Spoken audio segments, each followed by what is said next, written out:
You feel stuck because you're waiting for motivation, for clarity, for the perfect time. But none of that is coming. The only way out is to push yourself. That's how it happens. Not by luck, not by waiting, by deciding that comfort is no longer an option. The moment you demand more from yourself, everything changes. This is how the relentless rise, by doing what others won't until they can't be ignored. In a few moments, I will teach you how pushing yourself daily, ruthlessly, becomes the reason everything in your life finally happens. You are stronger than you think. You've been told to wait, to hold back, to play it safe. But inside you, something is burning, something greater than you ever dared to admit. That feeling you keep trying to silence, that's your true power calling. It doesn't whisper, it roars. And until you answer it, you'll always feel restless. You were not made to drift through life, controlled by circumstance. You were made to conquer it. The doubt you feel, the hesitation in your step, that's not weakness. It's a signal. It's telling you you've stayed in place too long. You've listened too much to those who never dared to do more themselves. So, how do you start breaking through that invisible wall? You begin by telling yourself out loud that you are capable. Not later. Now. You push yourself not because it's easy, but because you must. Discipline is born the moment you take a step without motivation.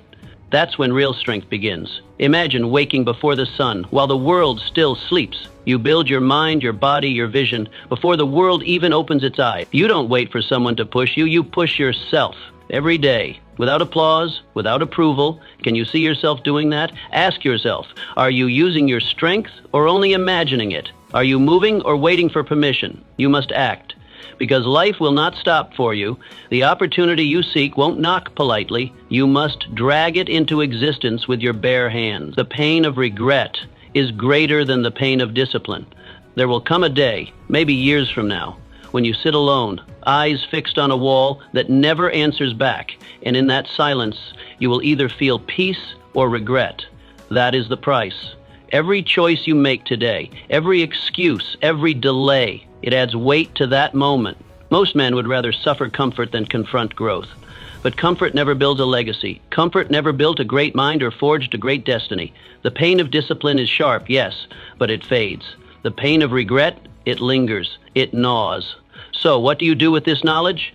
You choose the harder path, not because it's painful, but because it frees you. You wake early. You say no to distraction. You train your will like a soldier trains his body. Every refusal, every repetition, every silent hour, these are bricks in the house of your future. Imagine looking back years from now, knowing you faced every fear, fought every excuse, and rose anyway. What if you lived a life where there was no what if?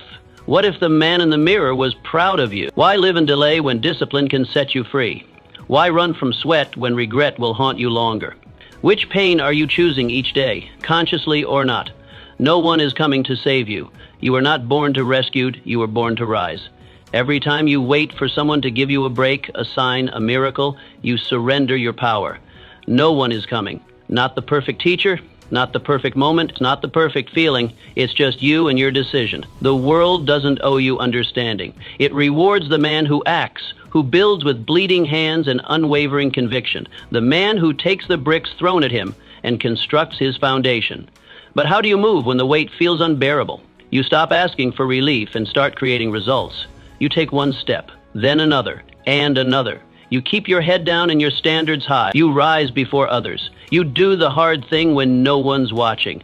Picture yourself in a dark room. No help, no noise, just silence. Most freeze, but not you. You strike a match. You light your own way. That's what separates you. That's what makes you unstoppable. Are you still waiting for someone to pick you, or have you decided to pick yourself? Every day you wait is the day you stay stuck. Every day you act is the day you get stronger. Remember, your future isn't found, it's made. And no one else is going to make it for you. Discipline is the highest form of self-respect. If you respected yourself more, you'd waste less time. That's the truth most refuse to face. You say you want more, you dream of excellence, but your habits speak louder than your hopes. Discipline isn't punishment, it's honor. It's how a man proves to himself that he is worthy of the life he desires. You don't earn greatness through emotion. You earn it through repetition. Cold, deliberate, daily action.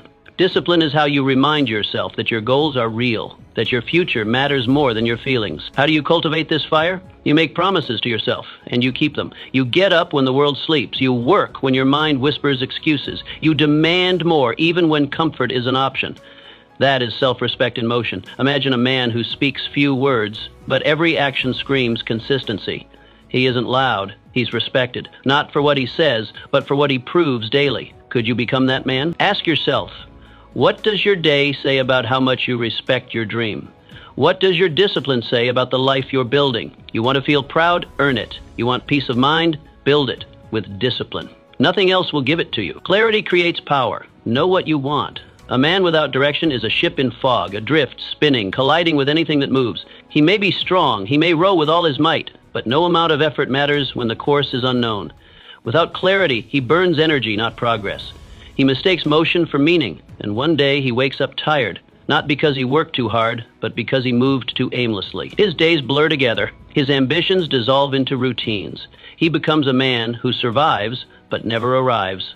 Clarity is not a luxury, it is the necessity. It is the compass that turns ordinary movement into meaningful motion. Most people go their whole lives without ever deciding what they truly want. They follow inherited dreams. They copy the desires of their peers. They run toward things because others seem to be running too. But they never ask, where am I actually going? And in doing so, they forfeit the right to shape their destiny. They don't live, they drift. But there comes a moment, quiet and powerful, when a man grows tired of drifting, when he senses the emptiness of borrowed goals, when the applause of others no longer drowns out the silence in his soul.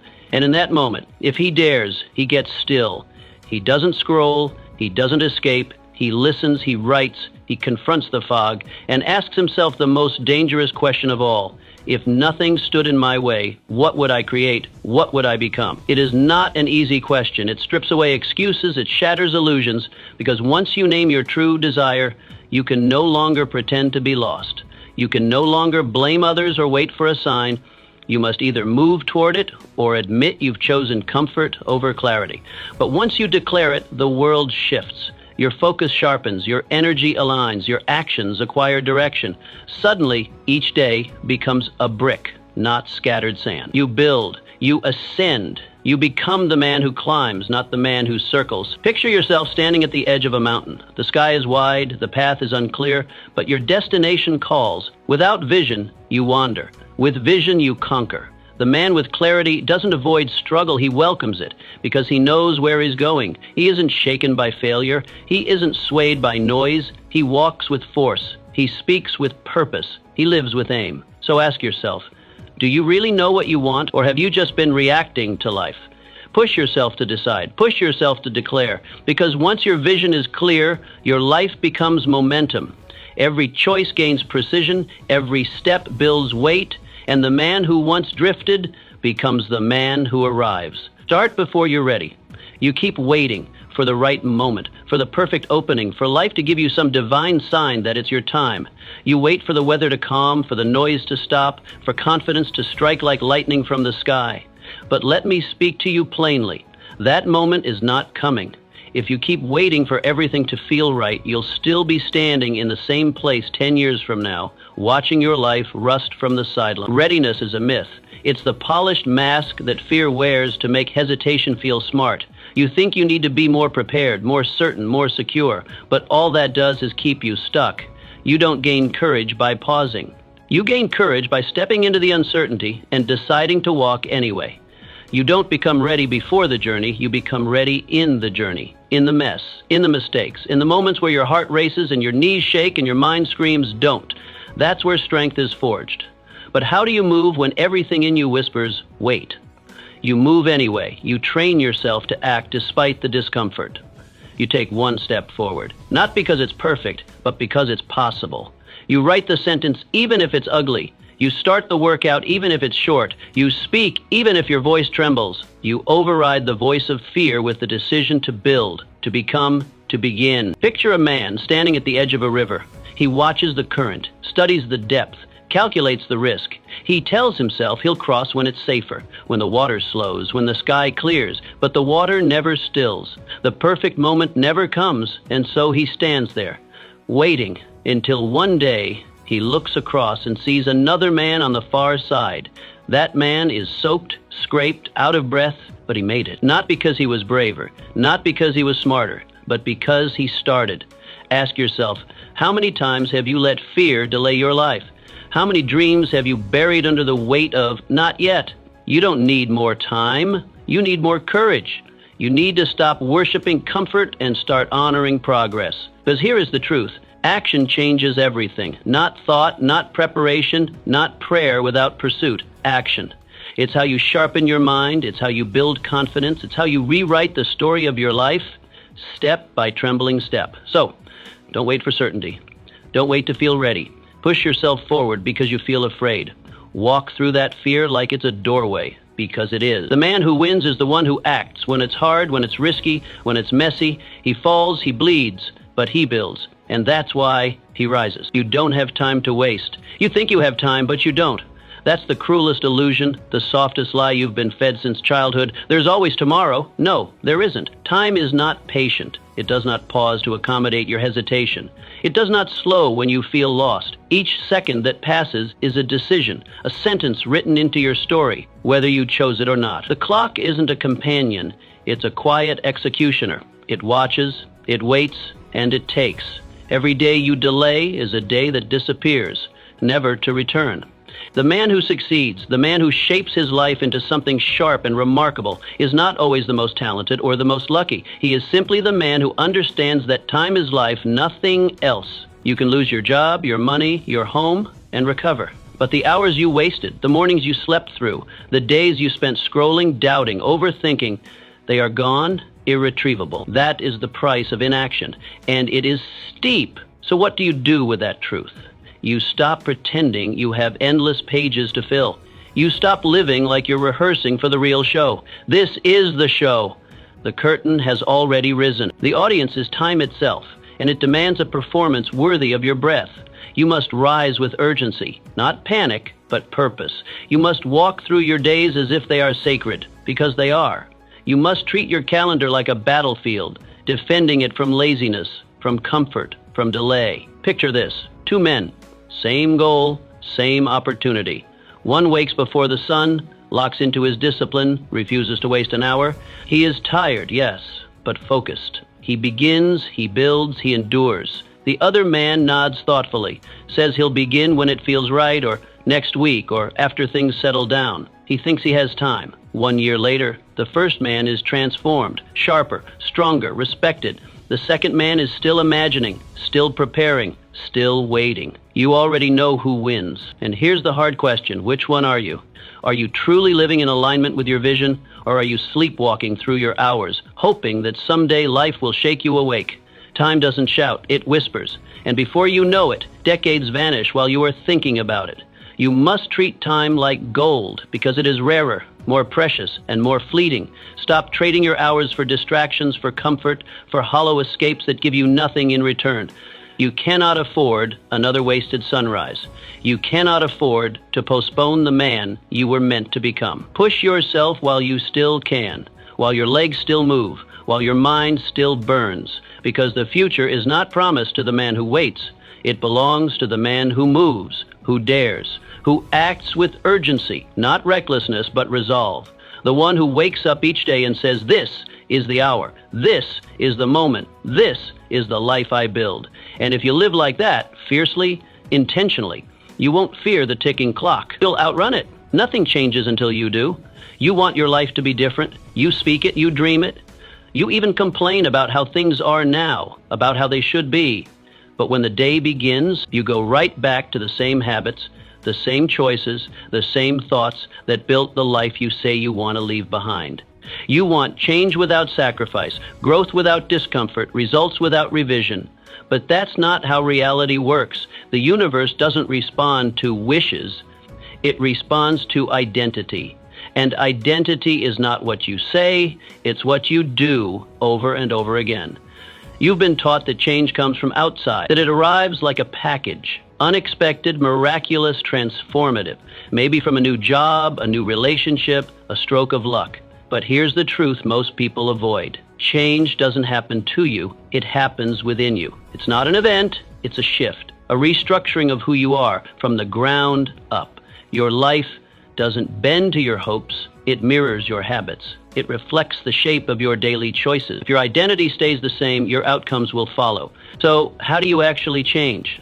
Not in fantasy, but in form. You start where you are, with what you control, your thoughts, your routines, your standards. You observe the stories you've been telling yourself. I'm not ready, I'm not good enough, I'll always be like this. And you call them out for what they are, chains. You challenge them, replace them. You begin building a new mind, one small truth at a time. You start to act not as who you've been, but as who you intend to become. And over time, your life begins to shift. You no longer react, you rebuild. You begin to notice new options, take bolder actions, and demand more from yourself and your surroundings. And that's when people say you've changed. But you didn't change by accident. You became someone else on purpose. Picture this. A man plants the same seed every morning. Corn, corn, corn. Yet he prays for strawberries. That's what most people are doing. They repeat the same mental patterns, the same habits, the same complaints, and then they beg the world to deliver something new. But you don't get strawberries from corn. You reap what you consistently sow. If you want a new fruit, you need a new seed, a new mindset, a new decision. You must change what's beneath the surface if you want new growth above it. Ask yourself honestly, what behaviors are you clinging to that keep you small? What narratives are you replaying that guarantee the same results? You don't need more luck. You don't need the world to hand you a miracle. What you need is courage. Courage to disrupt your comfort. Courage to reject the familiar. Courage to look in the mirror and say, this version of me must die so something stronger can live. It won't be easy. Nothing worthwhile is. But when you change, really change, your life doesn't just shift at the edges. It transforms from the inside out. So stop trimming the branches. Go to the root. Push yourself. Refuse to repeat the past. Become the man who earns the life he wants. Because when you change everything. Success belongs to the consistent greatness, does not fall from the sky. It is not awarded to the man with the loudest voice, the best ideas, or even the sharpest mind. It belongs to the man who shows up every single day. The man who puts one foot in front of the other when it would be easier to stay still. The man who picks up the hammer not once, not twice, but again and again until the job is done. That's who wins. That's who becomes unstoppable. Because talent fades, motivation weakens, inspiration comes and goes. But consistency compounds. It's slow, it's quiet, it's often invisible, and that's why most people ignore it. But it's the most powerful force available to you. You want success, but have you earned it with your habits? You dream of achievement, of recognition, of transformation, but how often do you actually show up when it's hard? How often do you keep your promises when nobody's watching? That's the test.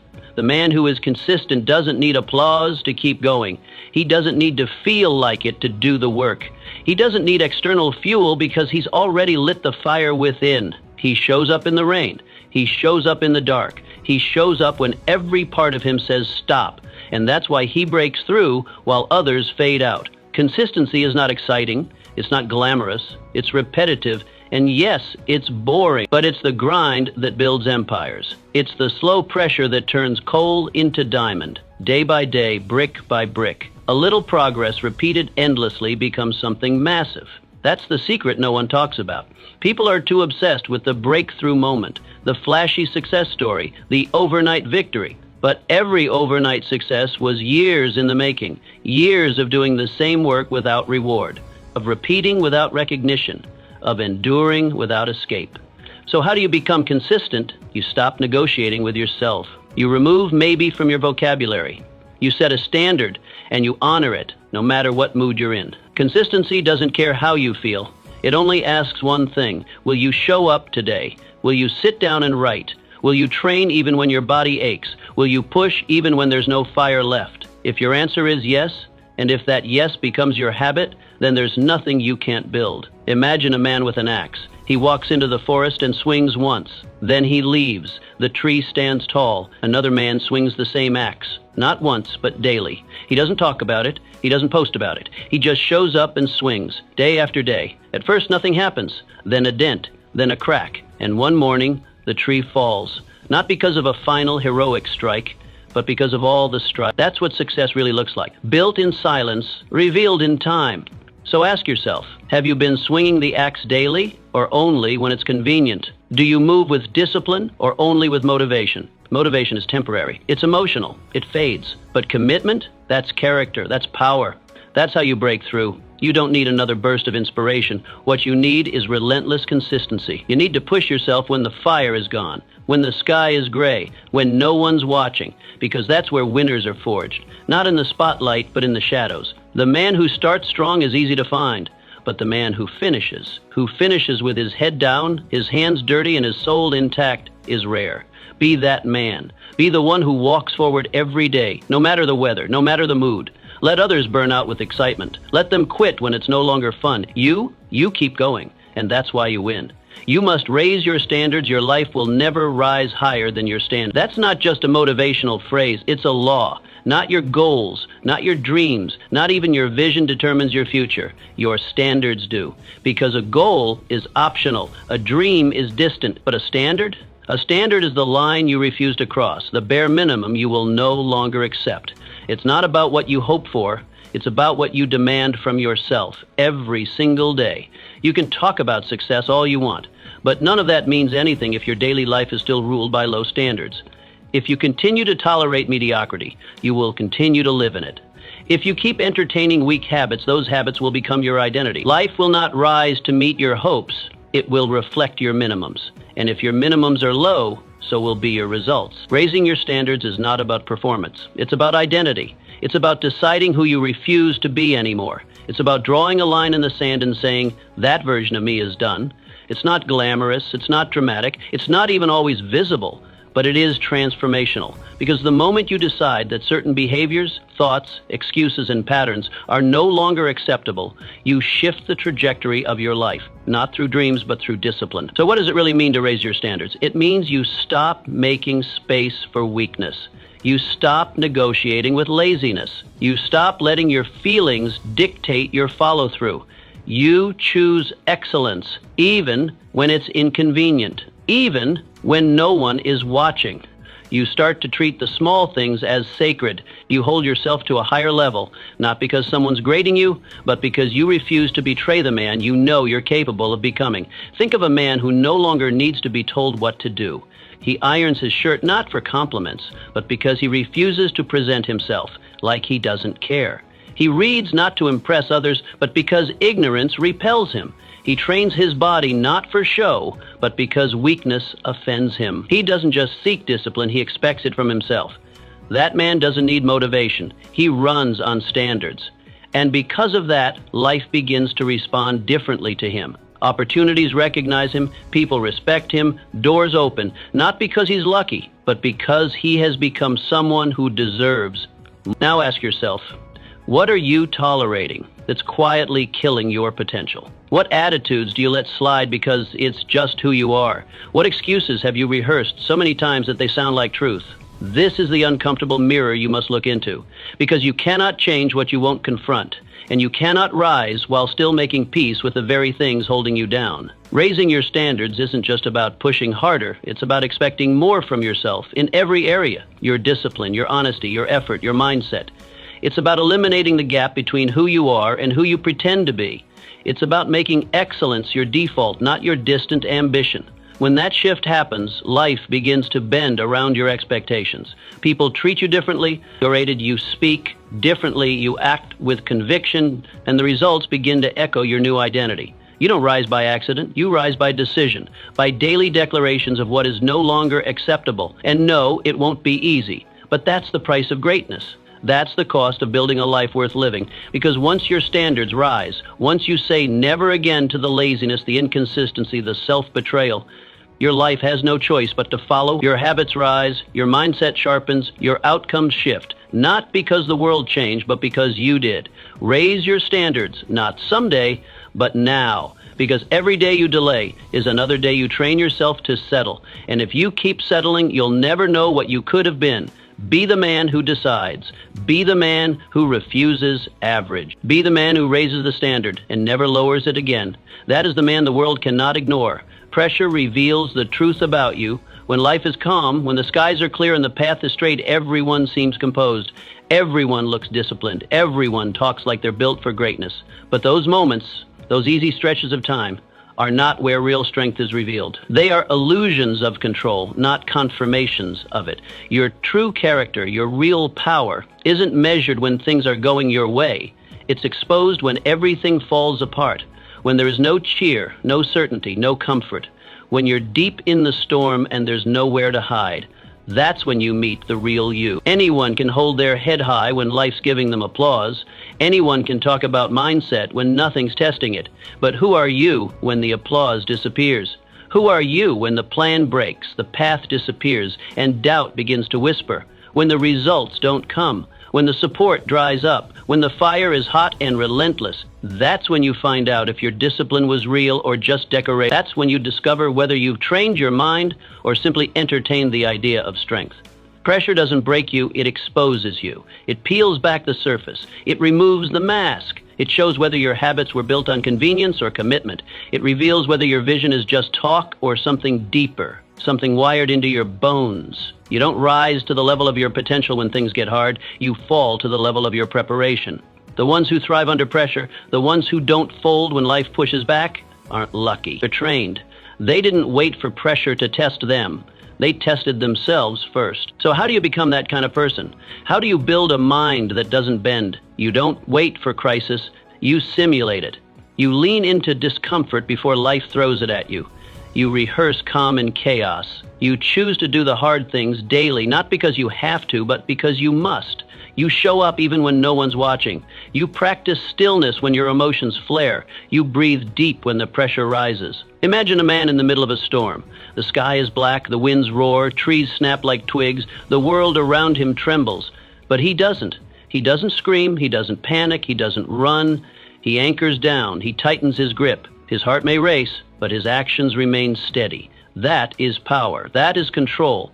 Not the absence of fear, but the ability to act in spite of it. What does pressure reveal about you? Do you break or bend? Do you rise or retreat? Do you panic or do you prepare? When life gets loud, do you get louder or do you get clearer? These are the questions that define you, not the ones you answer in peace, but the ones you answer in war. And make no mistake, life will test you.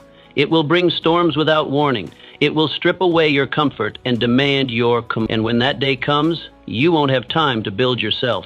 You'll only have time to reveal what was already built. That's why you push yourself now, not someday, not when it's convenient, not when the schedule opens up or the motivation shows up. You do it now. You train in silence so you don't crumble in chaos. You push when it's quiet so you stand tall when the noise comes. While others are looking for the exit, you become the one who endures. While they collapse, you collect yourself. You become the one who doesn't need calm to remain calm, the one who doesn't need validation to feel certain, the one who doesn't need easy to keep going. And here's the truth. Once you master your mind under pressure, once you prove to yourself that you don't fold, nothing can be taken from you. Not fear, not failure, not delay. Because you're no longer controlled by what happens, you're controlled by what you've trained. You don't wait for permission. You don't wait for clarity. You act, you lead, you endure. So let the storms come. Let the winds rise. Let the world throw everything it has at you. You won't just survive. You'll sharpen because you've already done the work. You've already built the mind that can hold the weight. You've already become the man who doesn't flinch. Pressure is not the enemy. It is the mirror. It shows you what you really are. Train for it. So when it comes, you own it. You cannot build greatness with weak habits. The man who truly wants greatness must first go to war, not with the world, but with himself. The battle doesn't begin in the spotlight. It doesn't begin on the stage or in front of an audience. It begins in the silence, in the solitude, in the quiet corners of a man's life where no one is watching and no one will ever applaud. This is where weakness lives, and if you don't destroy it there, it will destroy you everywhere else.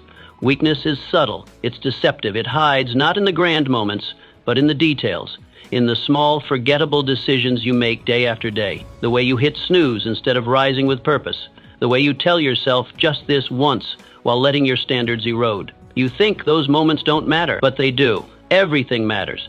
because each tiny compromise becomes a thread in the fabric of your identity. And before long, the man in the mirror is not the one you dreamed of becoming, but the one you quietly settled for. You say you want success. You speak of discipline, of ambition, of rising to the top. But what are your habits saying? What is your life actually doing behind the words? Are you moving like a man with a mission? Or are you floating, waiting, hoping something will click? You can fool the world for a while, but you can't fool the life you're building, because your habits are the architects of your destiny, and they are always working, either for you or against you. Greatness isn't accidental. It's constructed, one quiet choice at a time. You have to treat your life like a craftsman treats a cathedral. Imagine him, stone by stone, hour by hour, measuring, testing, refining. He doesn't rush. He places each piece with precision because he knows the integrity of the whole depends on the strength of the parts. He knows that one weak brick in the wrong place can bring down the entire structure. That's how you must treat your life. Your habits are your bricks. Your patterns are your beams. If you don't examine them, if you don't question them, if you don't forge them with intent, you will build something fragile, and fragile things do not survive pressure. So look closely at the way you live, not just on your best days, but on your worst, not just in front of others, but when no one is watching. Are your habits sculpting strength, or are they shaping softness? Are your choices building a foundation that can carry the weight of your ambition, or are they silently corroding your potential? Ask yourself with ruthless honesty, what habits are weakening your foundation? What patterns are draining your focus, your energy, your edge? What small indulgences have become silent assassins, killing your momentum day by day? These are not questions for comfort, they are questions for transformation, because you will never rise higher than the structure you've built beneath you. And that structure is built from the discipline of your habits. If you want strength, you must build it. Not wish for it, not talk about it. Build it. And that begins by replacing comfort with discipline. Replace the quick dopamine hit with long-term vision. Replace the easy path with the hard truth. Replace distraction with focus. That means you choose the cold shower, you choose the extra rep. You choose the book over the scroll, not because it feels good now, but because you're building something that will endure when others collapse. Most people never become great because they never confront the quiet weakness of their daily life. They think greatness is in the spotlight, but it's not. It's in the shadows. It's in the hour you wake. It's in the posture you carry. It's in the way you hold yourself to a standard when no one's watching. That's where champions are made. Not on the field, but in the furnace. Push yourself. Not once, not for a day, but consistently, ruthlessly. Watch your habits like a hawk. Audit them, strengthen them, mold them with intention, because the man who builds strong habits becomes a man the world cannot move. Your future is not somewhere you stumble into, it's something you build. And you build it with habits, one decision at a time, one moment at a time. So make each choice count. Refuse softness. Destroy weakness. Become the man whose habits match his vision. Because if your habits rise, your life will rise with them. And once that foundation is strong, nothing can shake you. The world respects the man who endures endurance, is power. Quiet, steady, often unseen, but more formidable than talent, louder than ambition, and stronger than any short-lived burst of motivation. It's the power that lives in the man who doesn't stop. The one who walks through storms, not because he enjoys them, but because he has decided that nothing, not pain, not rejection, not fatigue, has the authority to stop him. The man who endures becomes unbreakable, not because life was easier for him, but because he kept moving when everything screamed at him to stop. Most people give up too early. They come to the edge of struggle and treat it like a sign to turn back, not a gate to walk through. They want the results, but not the resistance. They want the crown without the climb. But life doesn't hand out trophies for trying. It tests you, it stretches you, and it waits to see who has the spine to keep going. Not just when it's fun, not just when applause is loud, but when everything is hard and lonely and slow. Those are the moments that separate the real from the temporary. Endurance is not a gift, it is a skill, a muscle, something you build through pain, repetition, and refusal. It begins the moment you stop expecting ease. You must stop being shocked when life resists you. Of course it will. That's its job. It will take from you. It will hit you where it hurts. It will ask again and again, are you sure you want this? And most will say no, most will fold. But those who expect resistance, who anticipate the trial, they are never surprised by the weight. They were already lifting before the burden came. Imagine a man pushing a cart up a steep hill. He's alone. There is no cheering, there is no help. The road is uneven, jagged, and unforgiving. He pushes, and the cart slips. It rolls backward, the wheel breaks, the man falls. But he doesn't curse the hill. He doesn't sit and wait for someone to carry the cart for him. He gets back up. He fixes what's broken. He pushes again, and again, and again, until one day, quietly and without fanfare, he reaches the top. Not because he was the strongest, not because he had the best cart, but because he refused to quit pushing. Now ask yourself, have you endured or have you escaped? When the path got steep, did you dig deeper or find a way out? Have you built stamina or have you settled for speed? Most chase shortcuts. Most want quick. But what you build quickly rarely lasts. Endurance is not about speed, it's about staying power. It's about showing up again after disappointment, after betrayal, after failure, and saying, still, I move. There's a reason the world respects those who've endured. It's not just because they made it, but because of what it cost them. Because every scar, every sleepless night, every lonely battle carved a deeper level of resilience into their bones. These are the people who are feared, not because they're ruthless, but because they won't go away. You can't break them. You can't outlast them. They've already been through more than you can imagine and kept going. To endure is to win in slow motion, to become unstoppable without ever shouting. It is the quiet declaration that nothing owns you, not your past, not your pain, not your failures. It is rising when nothing rises with you. It is walking alone when no one shows up. It is fighting again when you have every reason not to. And yes, endurance is ugly. It doesn't look like the movies. It looks like exhaustion, like tears behind closed doors, like late nights and early mornings, and zero recognition. But that's why it's so rare and why it's so powerful. Because once you endure what others cannot, you gain what others never will. So push yourself, not just once, not just when the sun is out. Push yourself when everything breaks, when it's dark, when you're tired, when nothing makes sense. Refuse to surrender. Refuse to sit down. Let the world see what persistence looks like in its rawest form, because the man who endures becomes a force no obstacle can outlast. In the end, life bends not to the talented, but to the relentless. Not to the fast, but to the consistent. Endurance doesn't ask how you feel, it asks whether you'll keep moving anyway. So keep moving, keep pushing, keep enduring, because that's how you win. Action is the cure to fear.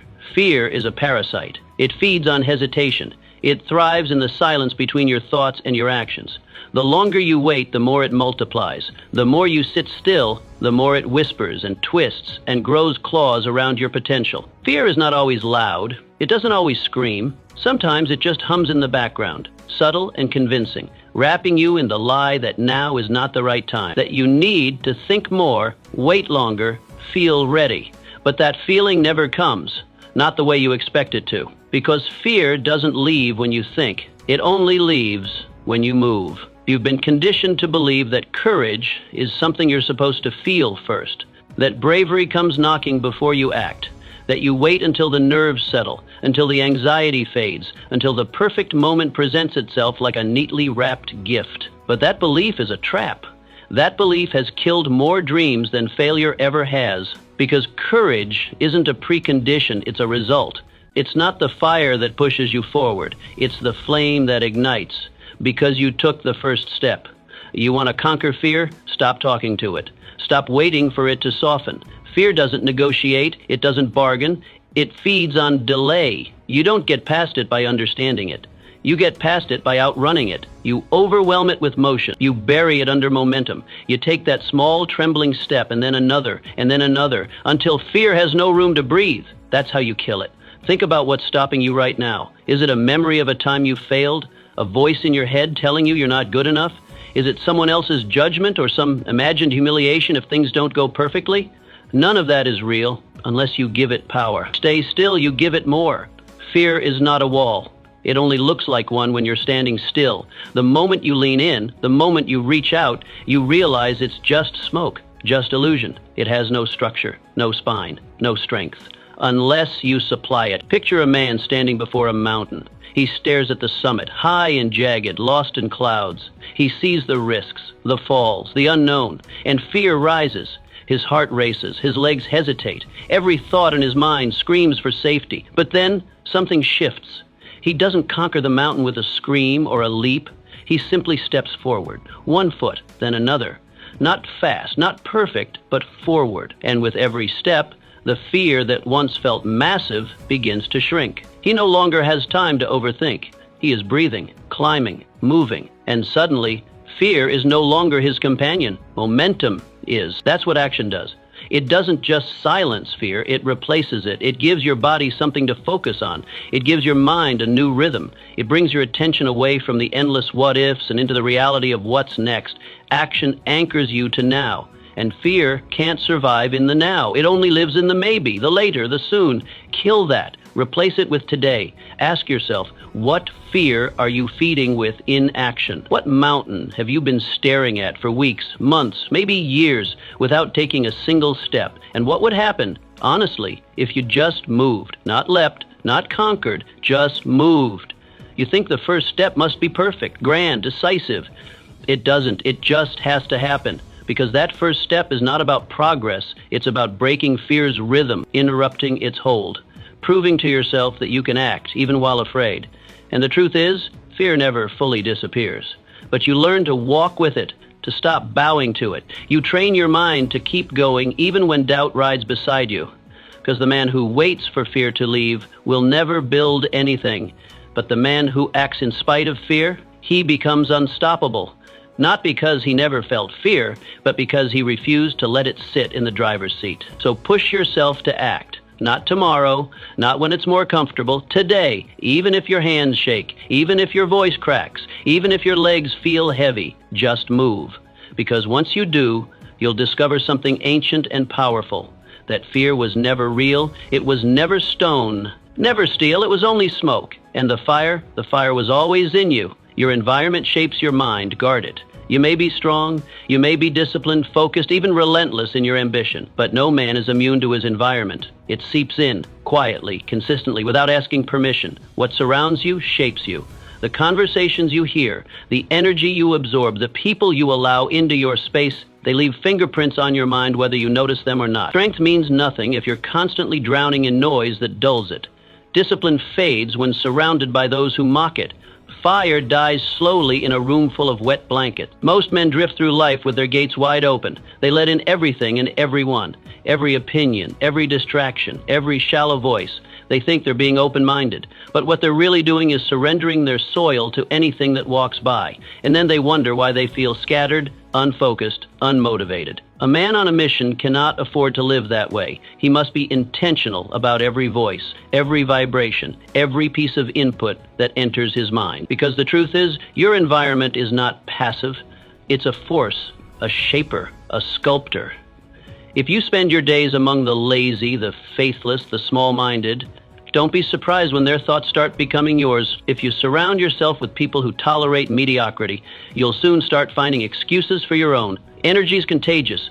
Doubt is contagious. So is discipline. So is courage. But only if you make room for them. You must treat your environment like a battlefield. You must audit it, ruthlessly, without apology. Not someday, not later, now. You must ask yourself, what am I allowing into my world that is pulling me backward? Who around me encourages delay, discourages growth, waters the weeds instead of the roots? Whose voice do I hear more than my own, and is it helping or harming me? And when the answer is clear, you act. You don't justify, you don't explain, you remove what doesn't serve your direction, you tighten your circle until it reflects your mission, your mindset, your values. You stop sharing your energy with people who don't respect it. You stop debating with people who aren't even trying to grow.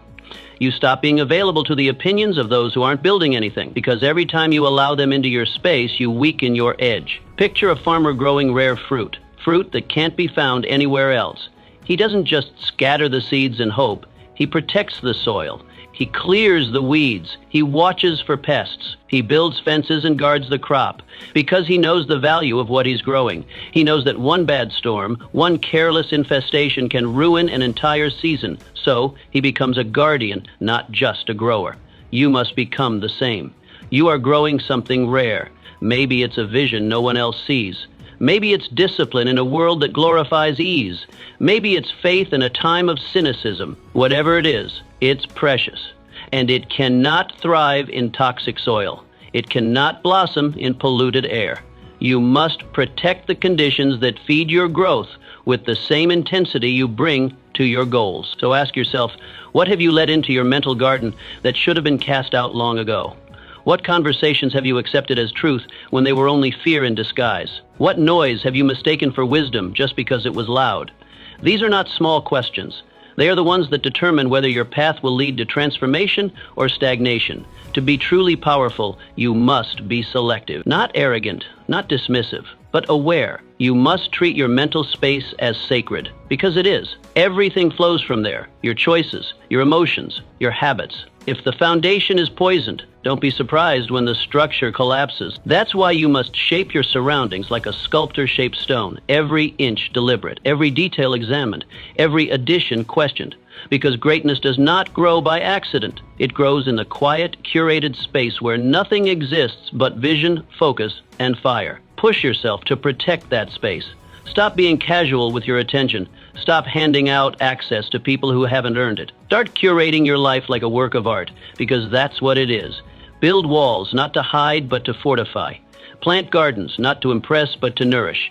Choose allies who speak life, not doubt, who fuel the fire, not fan the fear, because your mind is not just a tool, it's the temple. And no matter how strong you think you are, if the temple is defiled, the fire will eventually die. So guard it, shape it, build it, and let no one in who threatens what you're becoming. Build inner fortitude. Don't rely on motivation. Motivation is fleeting. It's a flicker, a spark that lights up for a moment and fades before you can hold on to it.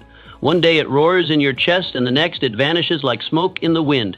If you depend on it, you will always live in cycles. Starting strong, stopping short, beginning again, only to quit when the feeling dies. That's the trap most men fall into. They wait to feel ready. They wait for energy, for clarity, for some invisible push to ignite their drive.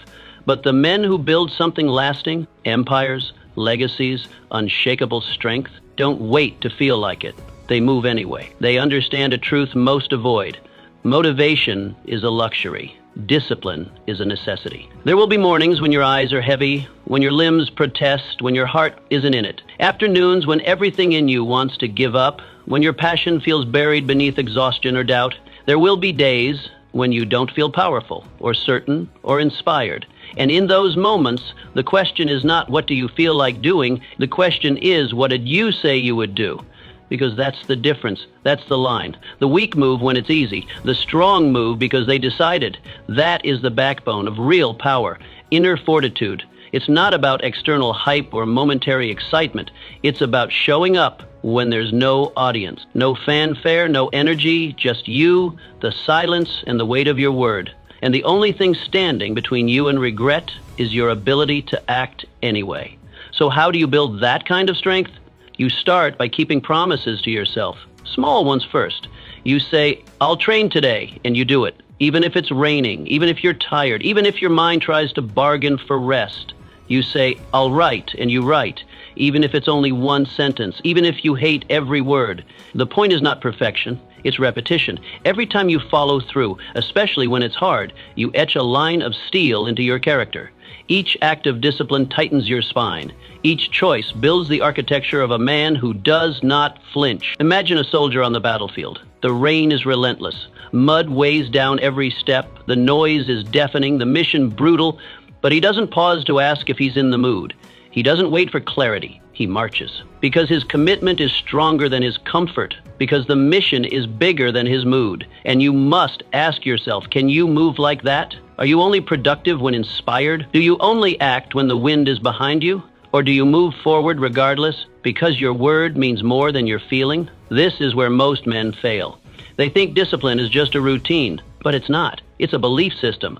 a way of life. It's the decision to become someone who honors their own word, no matter how small the task, no matter how quiet the result. And when you live that way, something inside of you changes. You stop needing motivation. You stop chasing perfect conditions. You stop waiting for the world to help you out. You become self-directed, purpose-led. You become a man with internal gravity, a force that pulls you forward, no matter what the day brings. That is a rare power, because the man who no longer relies on motivation becomes unshakable. He cannot be stopped by a bad mood, a bad day, or a lack of applause. He simply moves, and in moving, he changes everything. This kind of discipline does not scream. It doesn't announce itself. It works in silence, in repetition, in lonely moments where no one is watching, and yet it transforms a man from average to exceptional. It builds a foundation so solid that storms don't shake it. It creates habits so ingrained that even fear bows in their presence. That's what you're capable of.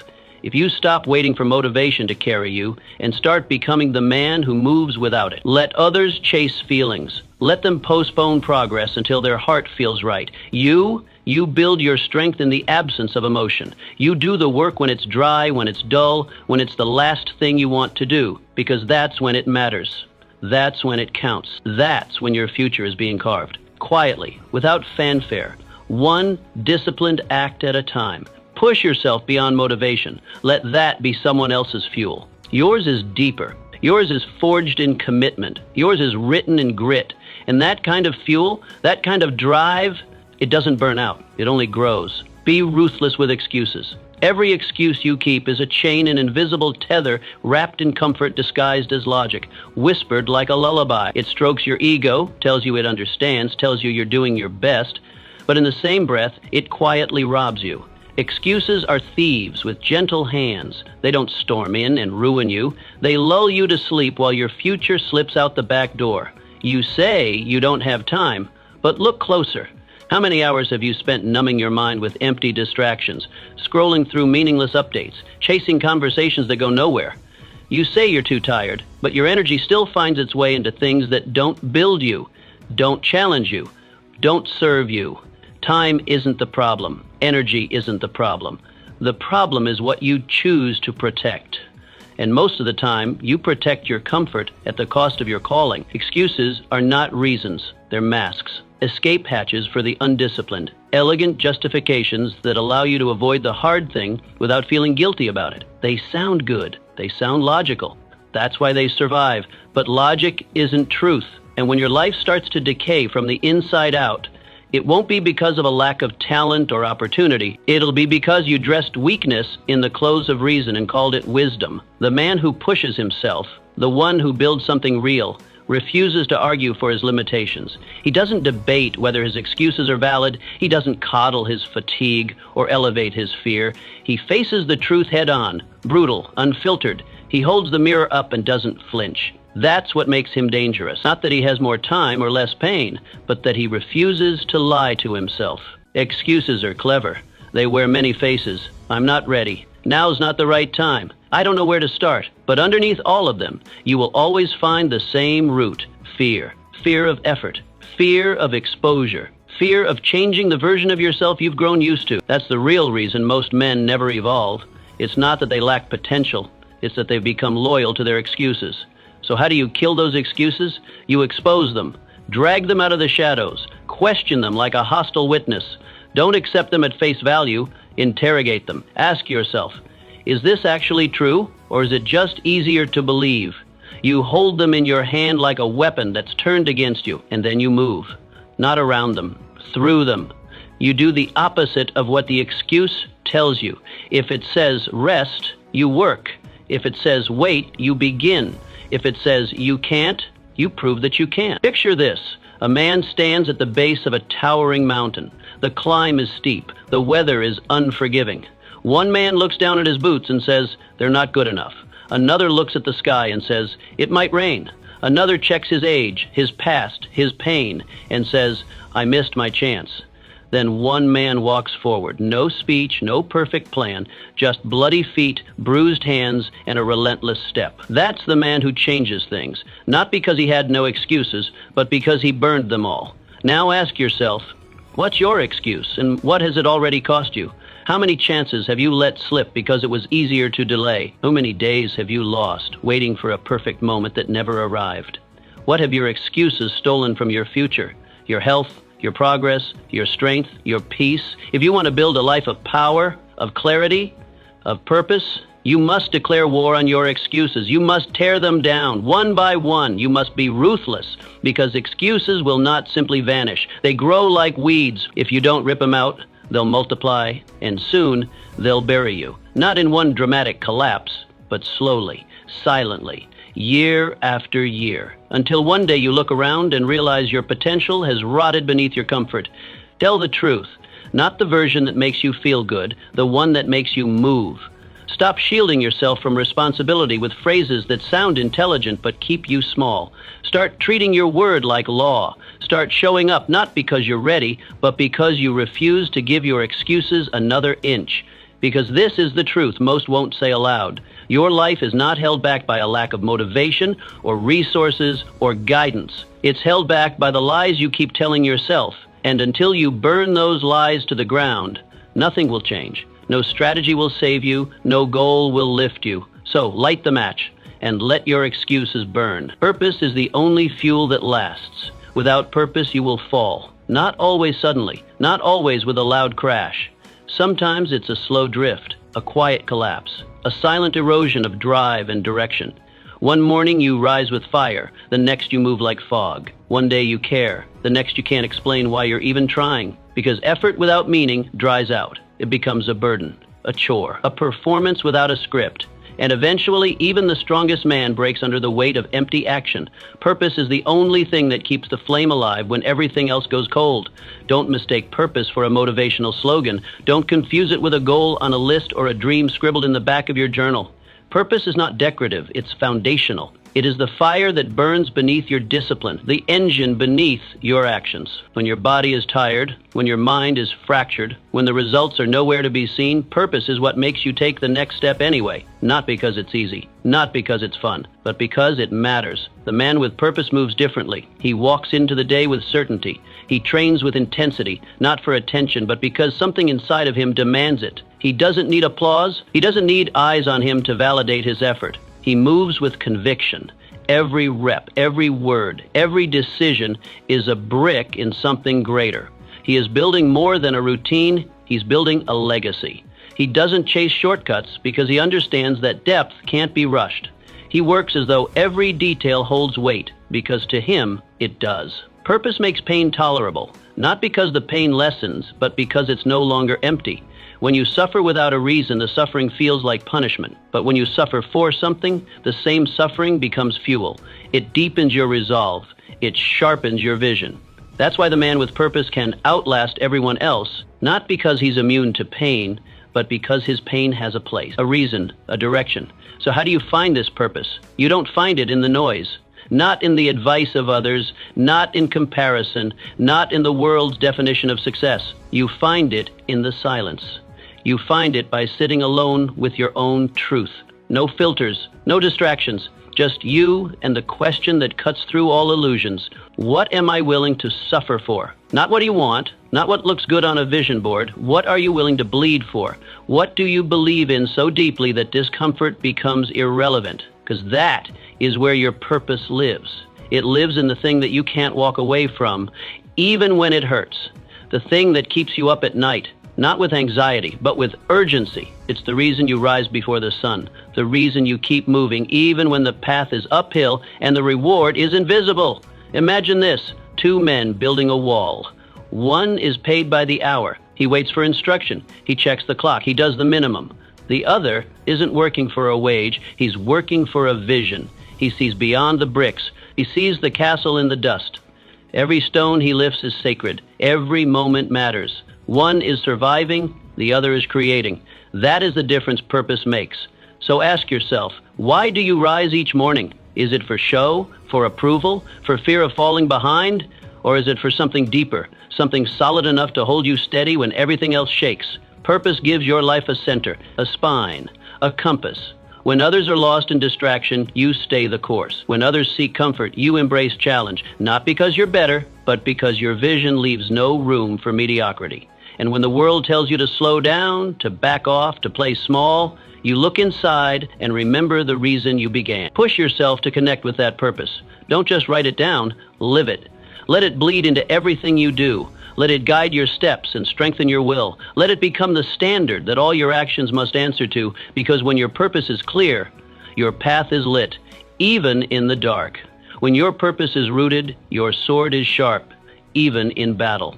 The man without purpose burns out, but the man with purpose, he burns through distraction, through failure, through exhaustion, through fear. He becomes unstoppable, not because he's always strong, but because his reason is stronger than his resistance. And that is how you rise.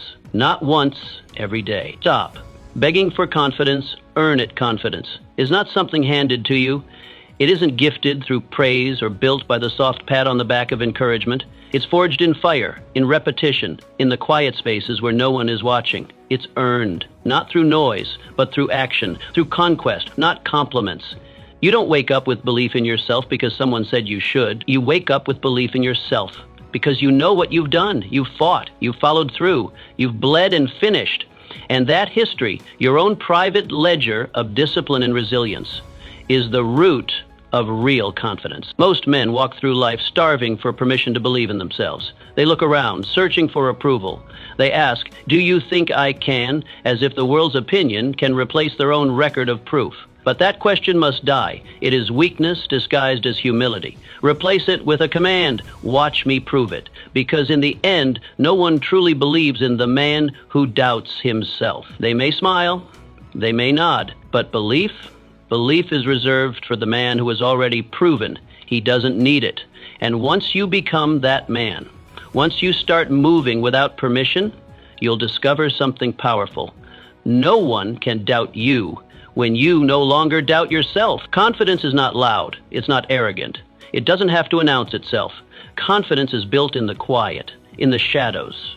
It grows in the morning when you rise before the sun, in the gym when your body screams for rest and you keep going, in the work you do, long after the motivation fades. It's carved into you through consistency, when you show up again and again and again, not because it's easy, but because you said you would. That is where real power lives, not in how you feel, but in what you do. You don't need to take over the world to build confidence. You don't start with grand victories. You start small. You start by keeping promises to yourself. You say you'll rise early, and you do. You say you'll train, and you do. You say you'll read, write, study, build, and you do. One act, then another, then another. Each one is a brick. Each one is a declaration. And soon, your actions begin to speak louder than your insecurities. The more you follow through, the quieter your doubts become. And then one day, you look in the mirror and you don't see potential, you see proof. That proof becomes armor. Not flashy, not boastful, but unshakable. Picture a man who stands tall. Not because people applauded, not because he was born with gifts, but because he endured. He's not loud. He's not seeking validation. He doesn't need to convince anyone. He's been through the storm. He's taken the hits. He's kept his word when it would have been easier to quit. His confidence doesn't come from what he says. It comes from what he's done. He's survived every battle life threw at him. That's why he stands tall. That's why he doesn't flinch. Do you feel weak? Then act strong. Don't wait to feel better. Be better. Confidence isn't a mood. It's a byproduct of discipline. You think men who appear confident were born that way? No, they became that way. Through years of small wins, through choices made in the dark, through the steady refusal to break when others bent. Every time you act strong while feeling unsure, you build the foundation of a stronger self. Do you feel uncertain? Then stop spinning in your head and start proving something. To yourself, not to the world. Today, not someday, not when it's easier. Do something hard. Do something uncomfortable. Do something that proves to your own soul that you are not here to quit, not here to fold, not here to settle. The man who keeps showing up, keeps honoring his word, keeps stacking quiet victories, that man becomes unshakable. Because no matter what the world throws at him, he's already proven that he'll stand, that he'll do the work, that he'll endure. And it's not about being the best, it's about being solid, reliable, grounded in action. That's what confidence truly is. A deep, unspoken knowledge that you can trust yourself because your past proves it. So don't chase the feeling, chase the follow-through, chase the reps, chase the fire that comes from doing what you said you'd do, especially when it's hard. confidence will come, not all at once, not in a moment, but over time. Quietly, steadily, like a storm that doesn't scream, but surrounds. You don't need to talk about it, you need to live it. And once you do, you'll never need to ask anyone if they believe in you again, because your actions will answer the question, loudly, permanently, and without apology. The fire you need is already in you. You don't need more advice. You've heard enough. You don't need more time. You've had plenty. And you don't need another chance, another push, or another person to believe in you. What you need, what you've always needed, is to realize that everything you're searching for, everything you're begging for from the world, has been within you this whole time. The fire, the strength, the clarity, the grit. It's all already there. Not in a book, not in someone's approval, inside you. But you've forgotten that, haven't you? You've been living like your power is somewhere else, like it's waiting to be unlocked by the perfect routine, the right opportunity, or the right set of words spoken by someone more successful than you. And the whole time, you've been walking around with the match in your pocket. The spark's already in you, but you've let it stay buried under doubt, hesitation, and the story you've been told about who you are supposed to be. The fire you seek isn't out there. It never was. You've just been trained to believe it is. Conditioned to think someone else has to give it to you, that you need permission, that you must be chosen. But understand this, you were already chosen. Life itself chose you the moment you were born. The very fact that you're breathing, thinking, and capable of choice means you've been handed the one thing most people take for granted, a chance to become something unstoppable. But you forgot. Somewhere along the way, the world tamed you. They told you to be polite, to calm down, to be practical. You started to believe the lie that safety equals success, that comfort equals happiness, that certainty is better than challenge. So you traded your fire for routine. You traded your potential for acceptance. You went from being a force to being a shadow, and now you wonder why you feel empty. You weren't born weak. You weren't born passive. You were born with a spine, a will, and a soul wired to struggle and win. That fire inside you, maybe it's dimmed, maybe you've ignored it, maybe it's covered by layers of excuses and disappointment, but it isn't gone. It's never gone. It waits. It waits for the moment you finally stop pretending to be helpless. It waits for the day you stop acting like a victim of your circumstances and start acting like the architect of your life. So how do you find that fire again? You don't wait for it. You dig. You claw through the false narratives. You strip away the comfortable lies. You stop looking at the clock. You stop waiting for the right time. And you do. You do something hard every single day. Not to impress anyone, not to check a box, but to wake up the warrior that's been asleep inside you. You start keeping promises to yourself. No more delay. No more tomorrow, no more talking about it. If you say you'll do something, you do it. You push limits. You feel the resistance and lean into it. You let the struggle carve you, not break you, sharpen you, because that's what struggle does when you stop running from it. It hones you into a weapon. Picture a man alone in the dark, cold, afraid, surrounded by silence and uncertainty. He has nothing to cling to, no support, no guidance, just his breath and his mind. But he reaches into his coat and finds a small spark, a flint, a match. He strikes it. It flickers for a second, just enough to see his own hand, just enough to warm the air around him.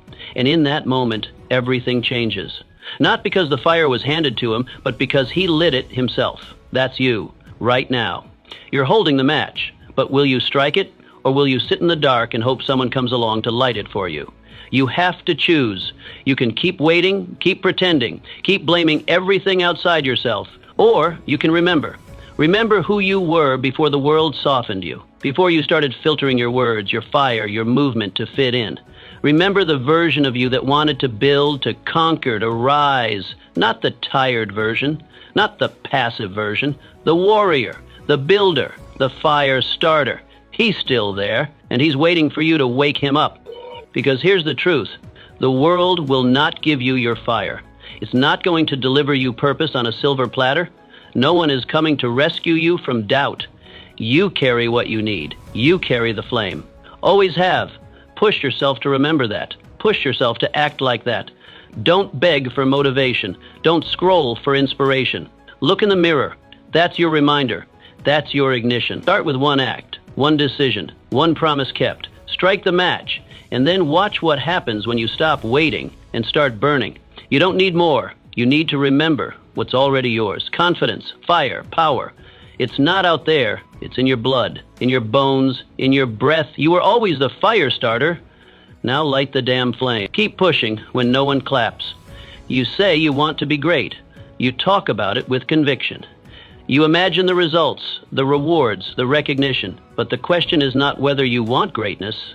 The question is whether you can endure the process required to earn it. Can you keep pushing when no one sees? Can you keep showing up when there's no applause, no praise, no likes, no spotlight?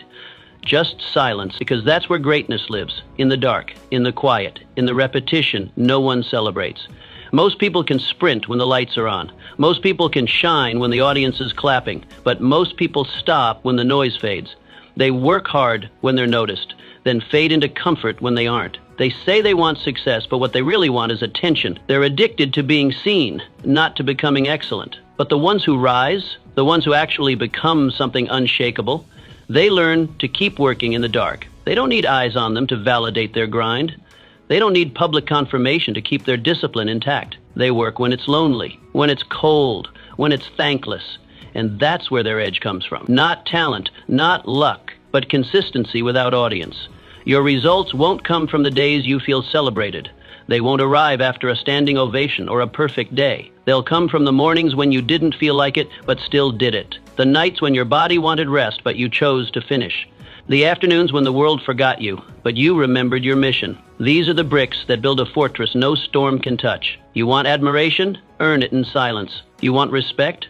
Forge it in discipline. Let the world wonder how you got so far. Let them whisper about your strength, your focus, your unshakable foundation. Let them speculate. You won't need to explain, because you'll know you earned it alone. You didn't chase the crowd. You didn't need the applause. You built something real when no one was looking. And how do you train for this? How do you become the one who moves without being seen? You kill the craving for approval.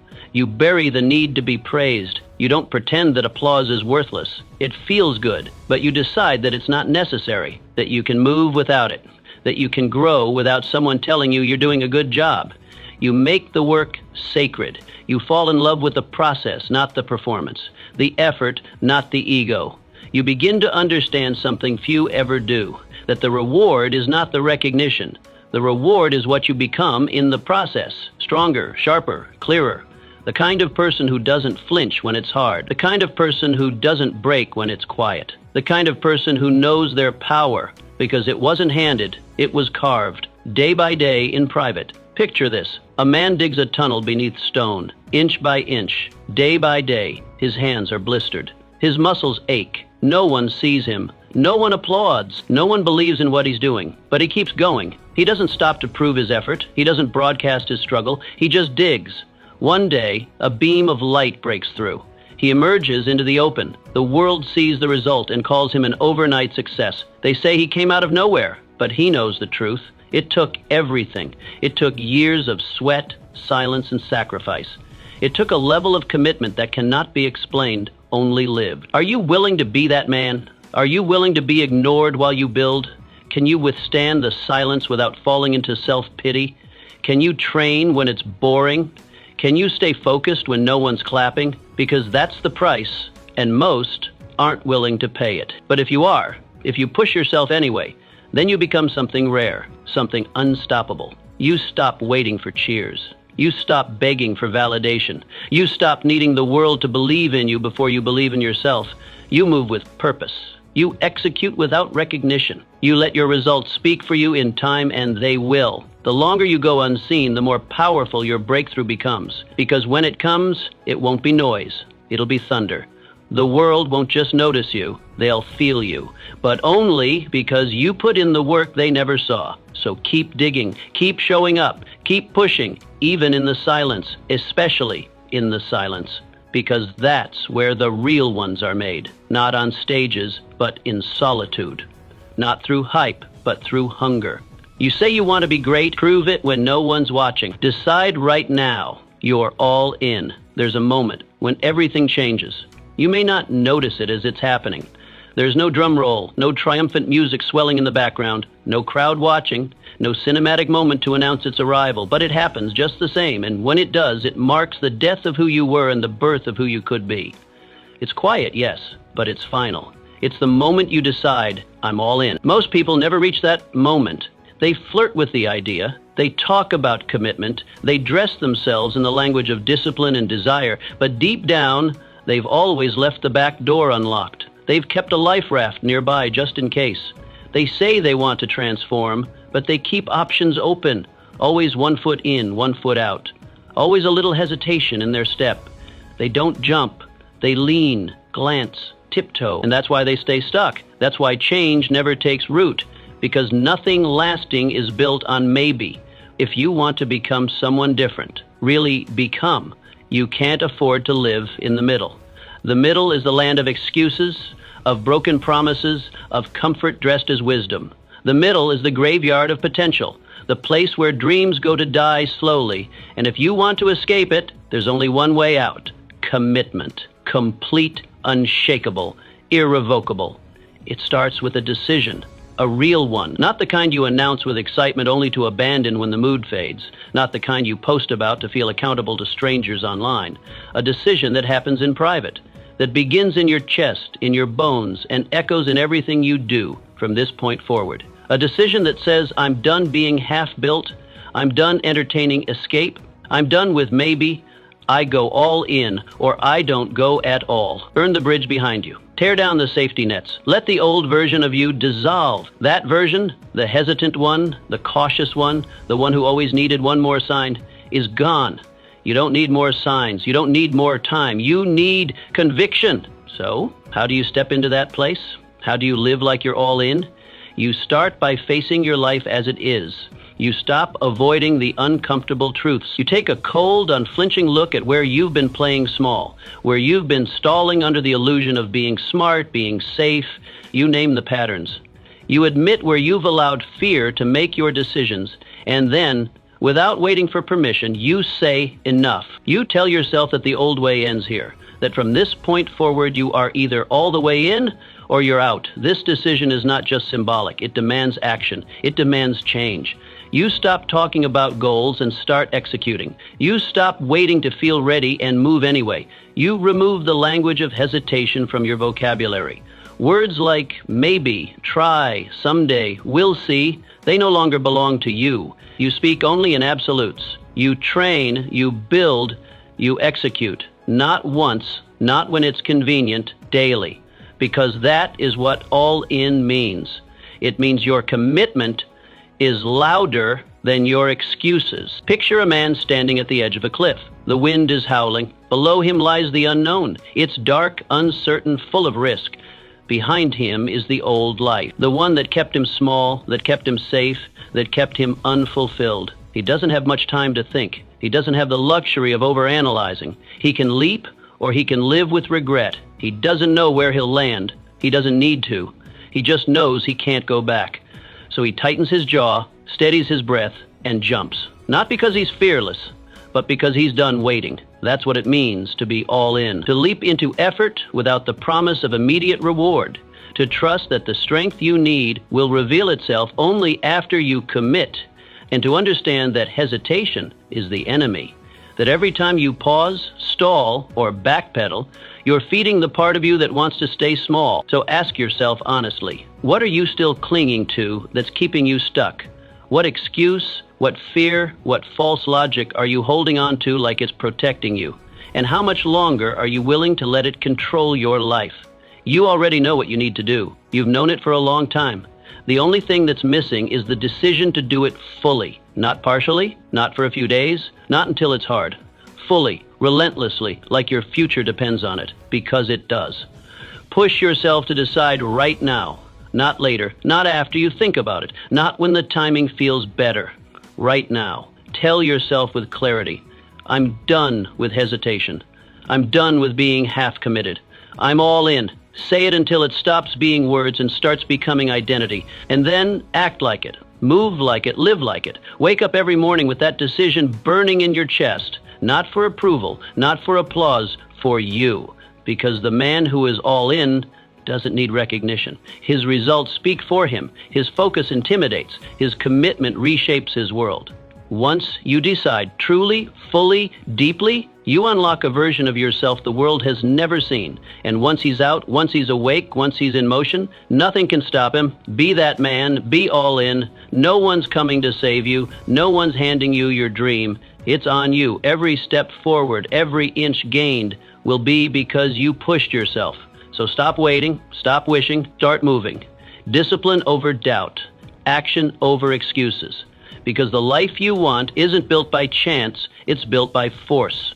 You either make it happen or you live with the regret of not trying. Decide now. Push yourself. Make it happen. Your future is waiting.